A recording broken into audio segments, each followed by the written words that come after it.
Okay. So I've been to Dundrum. That's my proximity sensor on the car. I apologise, it's quite loud.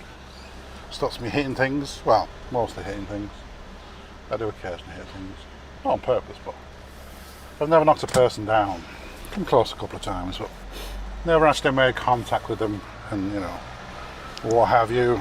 I think my driving's pretty good. I'm not the best driver in the world, certainly not the worst.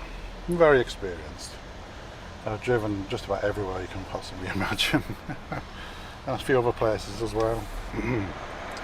So, I'm right down in the M&S car park, the -1 red car park. So I'm going to go up. I'm going to go up because I want to go the Wickham roundabout way home on the M50. Hooray! Computer says it's free flowing, so that's good. Oh, these corners. Anyway, that's the first one. Are you going to give way to me? No, you're not.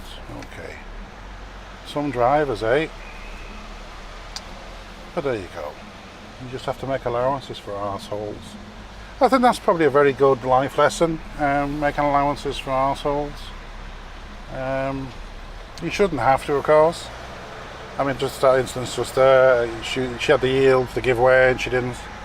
So, arsehole. Borgash Heroes came back to me there today and said, we can't do anything. I love this. We're just a facilitator. We facilitated the plumber, but any amounts agreed with him is between you and him. Even though he gave me a quote for him to come out and decide to up it. Well, fuck him. Anyway, he'll be coming around the house next, you watch. Fucking dickhead.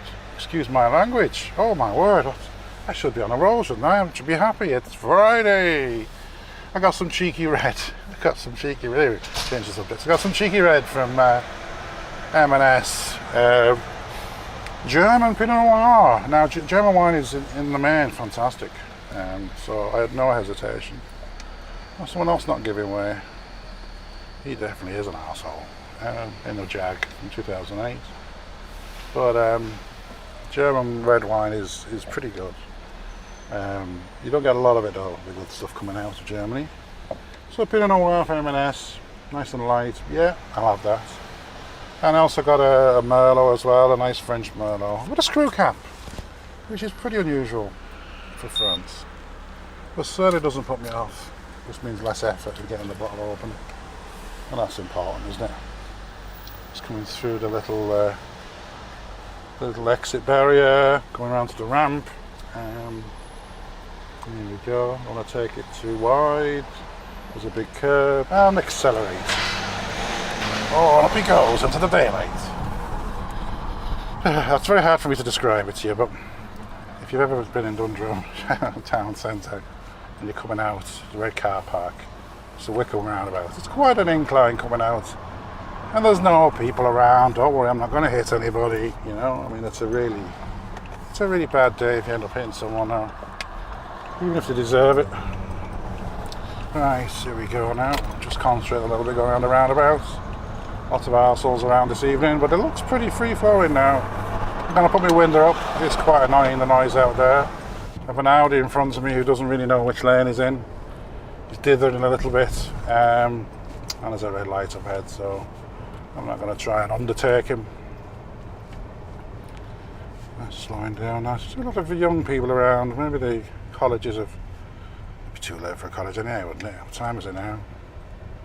6 o'clock. Yeah. They're just people going home, aren't they? Walking wearing headphones, most of them. Never really got into that somehow. I do like music, but walking around with it in my ears, I'm not sure about. I can drive with it though. I do like driving with music. Just turn the corner.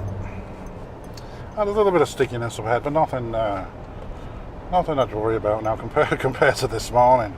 My God. Yeah, just coming up to the junction now. The sun is incredible. I'm gonna have to put my sun visor to the right of me. Setting in the west, so I must be heading south towards the M50 because the sun's on the right hand side. Does that make sense? Naughty elephants squirt water. Never eat shredded wheat. Yeah. And my personal favourite is Richard of York goes to battle in vain. Yeah, colours of the rainbow, in case you was wondering.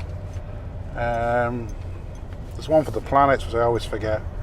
My very easy method. Yeah, something like that. But there's a few of the lesser planets we don't care about, do we? We don't give a shit about. I mean, Earth's the one you want to be on, isn't it? This is where you want to be now. And you know, the moon is the moon, of course. The moon's so big, it's actually a planet. We're a twin planet system. And just so happens the other planet's called the moon. And it's slowly moving away from us. Ever so slowly going further and further away. Then one day there'll be no more solar eclipses. Oh, probably lunar eclipse. Would a lunar eclipse still occur? I suppose it could. A lunar eclipse is not when the light of the sun is behind. So you've got the Earth, the moon in front of you, and the sun behind you, as it were. And the sun's rays is going through the atmosphere, causes them to go a reddy colour, and it makes the moon go a reddy colour. That's a lunar eclipse, isn't it, I think? And then obviously a solar eclipse is when the moon is in front of the sun, and because, what is it, let's just make some numbers up because I don't really care. It's 400 times closer than the sun, but also 400 times smaller when you look at it. Is that right? So it looks like it just covers the sun perfectly during the eclipse. It won't always do it, of course. As it gets further and further away, it'll look smaller, the moon, and eventually it won't cover it. So just coming out, I had a compliment in Marks and Spencer's, a nice young man, quite an interesting haircut and a very large, well-trimmed beard, and a lot of tattoos on his arms. Now, I don't know what to make of people with lots of tattoos, in a sense, and I don't mean that in a good or a bad way. It's just, I don't really understand covering your arms completely in tattoos. It was quite, yeah, it was so strange. I think it was Jesus. I think it was Jesus. Who was someone at the bottom of the cross?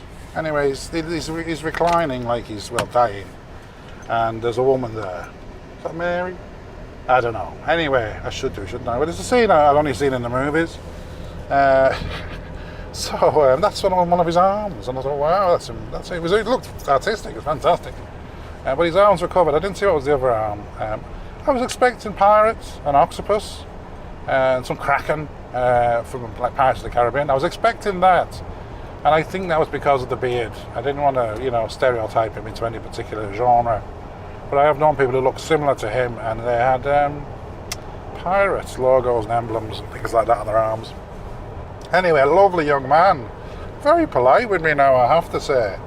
And he said he loved my shirt. He loves the shirt that I'm wearing. I thought that's really nice. And I said, thank you very much for that. I said, I think I got it from Dunn's, not M&S. But anyway, well, for the benefit of you listening, because you can't see the shirt, it's the usual MO for me. It's got a collar, a button collar, short sleeves, and a pocket, a breast pocket. And I don't tuck it in because I have a bit of a belly. I let it hang loose. So that's the style of it, like most of the shirts I wear regularly, that's what the style of them is. But this is like a light blue colour, which is fine, nothing wrong with that. And the pattern is, it's little dolphins. It's covered in little dolphins. Now they're quite spread apart, so it's not too gaudy or ridiculous a pattern. When anybody gets close enough to me, I think the first thing they'll get is the smell of 212 VIP for men. I call it cologne aftershave. I smell lovely. I'm just letting you know that. But then if they get a tiny bit closer, they'll see these lovely little emblems, these little dolphins, chillaxing on the old shirt. And I quite liked it, something different for me. I have a lot of patterned shirts, plain shirts, and this, I liked it. And it was just to hand today. First day back in work, into the office, and bing-a-bang-a-boom. There you go. So well pleased with it. And it's nice to get a compliment. People should compliment you. I mean, there is a problem now with a man complimenting a woman for some reason, because I suppose every woman thinks men are chasing them. Of course they don't. But I would. I have complimented women. I'm less inclined to do it in the workplace, and in certain environments I wouldn't compliment, even though I might go, you know, your hair looks lovely, or think it. I'm not going to say it all the time, you know. And I think that's sort of sad, really. And it was nice that your man was comfortable enough to say to me, you like the shirt. You know, I think that was nice. So what I'd suggest is we should compliment each other, you know, more. We shouldn't feel that it's some nefarious tactic, some predatorial thing, you know. I think that's a mistake. I find that very sad, you know, if we all suddenly have to behave in a strange, anodyne, I don't know, just crazy way.